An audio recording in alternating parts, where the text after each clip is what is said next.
ದೊಡ್ಡ ಹೊಡೆತ, ಒಂದು ಕರಾಳ ದಿನ. ನಮ್ಮ ಜಿಲ್ಲೆಯನ್ನು ಪ್ರತಿನಿಧಿಸಿ ಇಡೀ ದೇಶಕ್ಕೆ ಹಾಸನವನ್ನು ಗುರುತು ಮಾಡಿದಂತಹ ಮಾನ್ಯ ಮಾಜಿ ಪ್ರಧಾನಮಂತ್ರಿಗಳಂತಹ ದೇವೇಗೌಡರು ಸಾಹೇಬ್ರ ಒಂದು ಧರ್ಮಪತ್ನಿಯವರಾದಂತಹ ಚೆನ್ನಮ್ಮಾಜಿಯವರು ಇವತ್ತು ನಮ್ಮನ್ನೆಲ್ಲ ಅಗಲಿದ್ದಾರೆ. ಆ ಅಗಲಿಕೆಯ ದುಃಖವನ್ನು ಮುಖ್ಯವಾಗಿ ಗೌಡ್ರಿಗೆ ಆ ದೇವರು ಭಗವಂತ ಕೊಡಲಿ ಅಂತ ನಾವೆಲ್ಲ ಪ್ರಾರ್ಥನೆಯನ್ನು ಮಾಡೋಣ. ಯಾಕಂತೇಳಿದ್ರೆ ಇಡೀ ಸುಮಾರು 95 ವಯಸ್ಸಿನವರು ಈ ಒಂದು ದುಃಖವನ್ನು ಭರಿಸುವಂಥ ಶಕ್ತಿಯನ್ನು ದೇವ್ರು ಕೊಡಲಿ ಅಂತ ಪ್ರಾರ್ಥನೆ ಮಾಡೋಣ.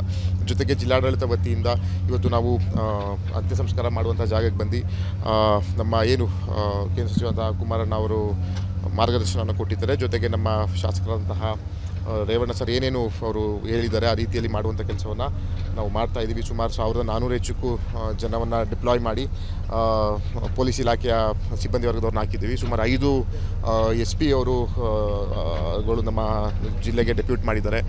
ಸುಮಾರು 60ಕ್ಕೂ ಹೆಚ್ಚು ಇನ್ಸ್ಪೆಕ್ಟರ್ಸು, 250ಕ್ಕೂ ಹೆಚ್ಚು PSIಸ್ನ ಡಿಪ್ಲಾಯ್ ಮಾಡಿ ನಾಳೆ ಕಾನೂನು ಸುವ್ಯವಸ್ಥೆ ದೃಷ್ಟಿಯಲ್ಲಿ ಮತ್ತು ಸುಗಮವಾಗಿ ಏನು ನಾವು ಅಂತಿಮ ದರ್ಶನವನ್ನು ಮಾಡುವಂಥ ಕಾರ್ಯವನ್ನು ಕೈಗೊಂಡಿದ್ದೀವಿ.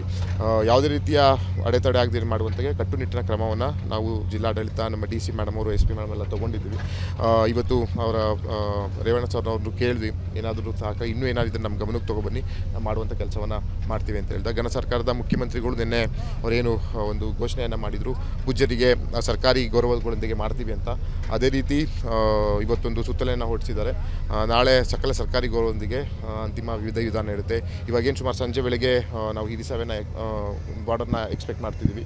ಅದಾದ ನಂತರ ಚನ್ನರಾಯಪಟ್ಟಣ ತಾಲೂಕು ಕಚೇರಿ, Udaipur, Shantigrama, dairy circle, Katihalli, NR circle, Mosale Basalli, Revanna sir ಅವರ ಇದು ಗೃಹ, ಜೊತೆಗೆ ಈಗ ಬಂದಿದ್ದಂತಹ ಕುಟುಂಬಸ್ಥರ ಮಾಹಿತಿ ಪ್ರಕಾರ ಮುತ್ತಿಗೆರಳಿಗೂ ಸಹ ಪಾರ್ಥಿವ ಶರೀರವನ್ನು ತಗೊಂಡು ಹೋಗುವಂಥ ಕೆಲಸವನ್ನು ಮಾಡ್ತೀವಿ ಅಂತ ಹೇಳಿದ್ದಾರೆ.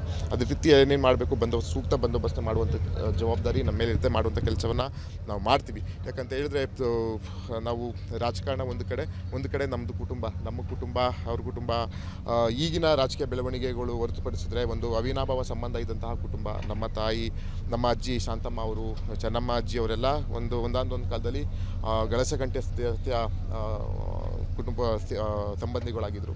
ಅದಾದ ನಂತರ ಎಲ್ಲ ಕುಟುಂಬದಲ್ಲೂ ಸಣ್ಣ ಪುಟ್ಟ ವ್ಯತ್ಯಾಸ ಇದೆ. ಆ ರೀತಿ ಆಯಿತು. ಏನೇ ಆಗಲಿ ಇವತ್ತು ಪೂಜ್ಯರನ್ನು ಗೌರವತ್ವ ಕಲಿಸ್ಕೊಡೋದು ನಮ್ಮೆಲ್ಲರ ಜವಾಬ್ದಾರಿಯಾಗಿರ್ತದೆ. ಹಾಗಾಗಿ ಇವತ್ತು ನಾವೆಲ್ಲ ಇವತ್ತು ನಾಳೆ ಪಾರ್ಥಿವ ಅಂತಿಮ ವಿಧಾನದಲ್ಲಿ ನಾವೆಲ್ಲ ಪಾಲ್ಗೊಂಡು ಉತ್ತರ ಅಂತಿಮ ದರ್ಶನವನ್ನು ಸುಗಮವಾಗಿ ನಮ್ಮ ಜಿಲ್ಲೆಯ ಜನತೆಗೆ ಕೊಡುವಂಥ ಕೆಲಸವನ್ನು ನಾವು ಮಾಡ್ತೀವಿ. ಜೊತೆಗೆ ಘನ ಸರ್ಕಾರದ ಮುಖ್ಯಮಂತ್ರಿಗಳು ನಾಳೆ ಸುಮಾರು 2 ಗಂಟೆಗೆ ಅವರು ಸಹ ಅಂತ್ಯ ಸಂಸ್ಕಾರ ಭಾಗವಹಿಸಿದ್ದಾರೆ ಅಂತ ಕರೆ ಮಾಡಿ ಬೆಳಗ್ಗೆ ಹೇಳಿದ್ದಾರೆ. ಹಾಗಾಗಿ ಅವರ ಆತ್ಮಕ್ಕೆ ಚಿರಶಾಂತಿಯನ್ನು ಸಿಗಲಿ. ನನ್ನ ಒಂದು ಬಯಕೆ, ನನ್ನ ಒಂದು ಅತ್ಯಂತ ಕಳಕಳಿ ಅಂತ ಹೇಳಿದರೆ ಆ ದೇವರು ಅತ್ಯಂತ ಹೆಚ್ಚು ಶಕ್ತಿಯನ್ನು ಗೌಡ್ರಿಗೆ ಕೊಡಬೇಕು. ಅವರು ಈ ವಯಸ್ಸಿನಲ್ಲಿ ತಡ್ಕೊಳ್ಳುವಂಥ ಶಕ್ತಿಯನ್ನು ಕೊಡಲಿ ಅಂತ ಭಗವಂತನಲ್ಲಿ ರಕ್ಷಿನಾಥ ಸ್ವಾಮಿಲಿ ನಾವೆಲ್ಲ ಪ್ರಾರ್ಥನೆಯನ್ನು ಮಾಡುವಂಥ ಕೆಲಸವನ್ನು ಮಾಡ್ತೀವಿ. ಇನ್ನೇನಾದರೂ ವ್ಯತ್ಯಾಸಗಳಿದ್ರೆ ಮಾಧ್ಯಮದವರು ಸಹ ನಮ್ಮ ಗಮನಕ್ಕೆ ತೊಗೊಬರ್ಬೋದು. ನಾನು ಸಹ ಮಾಧ್ಯಮ ಮುಖಾಂತರ ಮನವಿಯನ್ನು ಮಾಡ್ತೀನಿ. ಶಾಂತಿಯುತವಾಗಿ ನಾಳೆ ಸುಮಾರು ಸಾವಿರಾರು ಜನ ಸೇರುವ ನಿಟ್ಟಿನಲ್ಲಿ ಸಾವಧಾನವಾಗಿ ನಾವು ವ್ಯವಸ್ಥೆಯನ್ನು ಮಾಡಿದ್ದೀವಿ.